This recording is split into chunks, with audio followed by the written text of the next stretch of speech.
Hello and welcome to the Dinosaw for week 38, another 7 curious interesting things I saw last week. So as ever, let's crack on. First one is Roboforming. Now this is otherwise known as incremental sheet forming, and what it does is it takes a sheet of metal and it creates new forms, 3D shapes, by pressing it from either side. So it's essentially what it's doing is it's using 2 points, and it's the pressure and the difference of the offset of those 2 points that can then squeeze and push the metal into these new shapes. Really quite intricate shapes as well. So this is quite a slow process, but it's much faster and more accurate. If you're trying to create stamps, for instance, or die stamps and create metal panels, then it might get you to that sort of first iteration a lot quicker. Now, if you're into 3D printing, it's very, very similar. It's a sort of layer upon layer upon layer, but it's really, really smart. Really love the science behind this. Go and have a look at the video. It's really interesting like that. But also, by the way, if you are into sports cars, this is no different to an Englishing wheel that they've been using to make things like E-types and body panels for nearly ever, to be fair. But there you go, really interesting. Unity are in a little bit of hot water, or at least there's a lot of, let's say, sort of bad conversation going on right now. So Unity are a games engine, and you can create your game in Unity and you can launch it through Unity as well, and that comes with sort of publishing things and ads revenue and all sorts of sort of layers you can put onto it as well. They have changed the way that they are charging the publishers for their game, and they've said they're now going to charge per install. So if you are an end user and you install the game, a certain level of game will automatically then incur a charge. Now, there were lots of questions about this. Does that mean that if I install it as a customer, uninstall it and reinstall it, does that mean the publisher keeps getting charged each time? And likewise, if I write a malicious script that uninstalls and reinstalls, can I make a publisher bankrupt?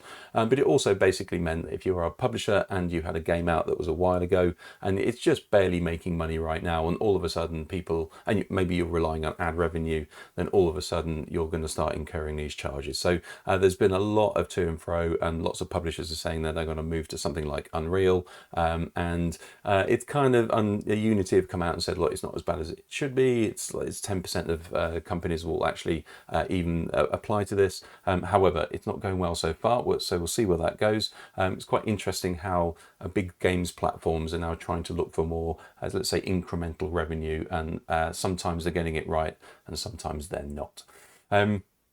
This is Emoji Kitchen. Emoji Kitchen has been around for a little while, and it's a way of mashing up emojis.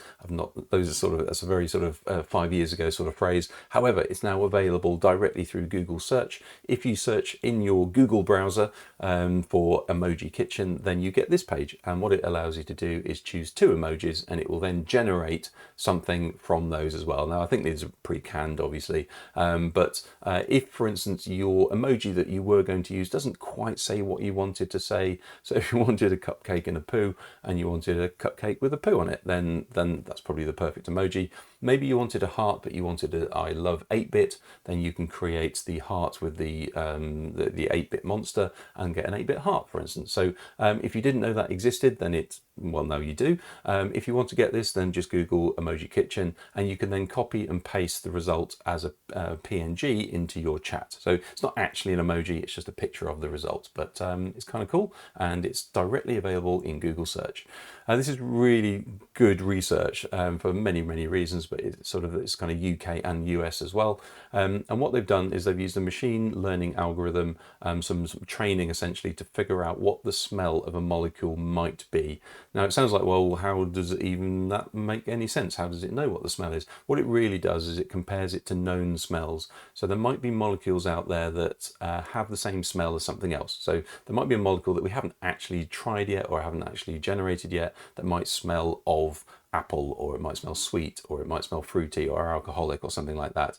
So there might be a lot of molecules out there that we haven't quite combined or tried yet that could be alternative or more sustainable smells or fragrances. So quite like where that's going. So it's creating this kind of list of all of these things smell the same, and all of these things might smell like that. So, or by the way, if you want this smell, then here are the chemicals you might be able to use, and they might work better with your product. So I like that. AI knows predictions.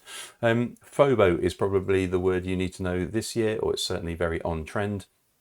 This is a recent Gallup poll, and it's looked at US workers 2023, and it's found that the fear of becoming obsolete is up higher than it's ever been since they've been trying it, obviously. So since 2021, it's gone up 7%. So that's mainly with college graduates or people who are more educated, shall we say, to a graduate level.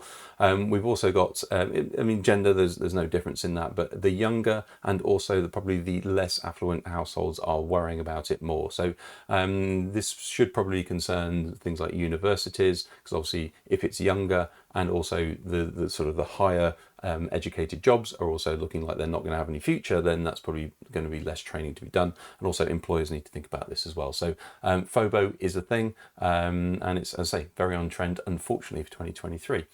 France is about to ban the iPhone 12. Who would have thought? Didn't see this one coming. But it's taken 3 years. I think the iPhone 12 came out in 2020, I think. However, what they found out is it creates too much radiation. Now, this was the big fear in the early 2000s and the late 90s when phones were just starting to come out, that they would somehow, if you put them up to your ear, they would make your ear go warm and give you brain cancer and things like that. It's obviously been refuted and it's completely safe. However, there is a limit to that. And as far as the French have actually looked, it is 5.71 watts per kilogram, and it should only really be 4. So they've said, look, you've got 2 weeks to figure this out, because we can't really be selling these things because it's bad for people.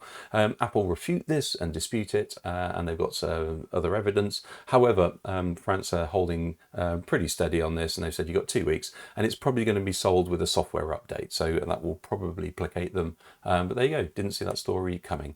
And finally, what happens to your robot dog when it becomes obsolete, or maybe your contract finishes, or maybe you don't just want it anymore, because clearly these were going to be the big thing and just weren't. So these are probably in somebody's cupboard somewhere. So what you do is you go to the Sony foster parent program for robot dogs, you donate your dog, and they will refurbish it, clean it all up, update the software, and they will then donate it to medical or sort of care organizations for therapy, and also for friendship, companionship, and that sort of good stuff. So I think that's a really nice thing. There's probably a lot of things this could happen to.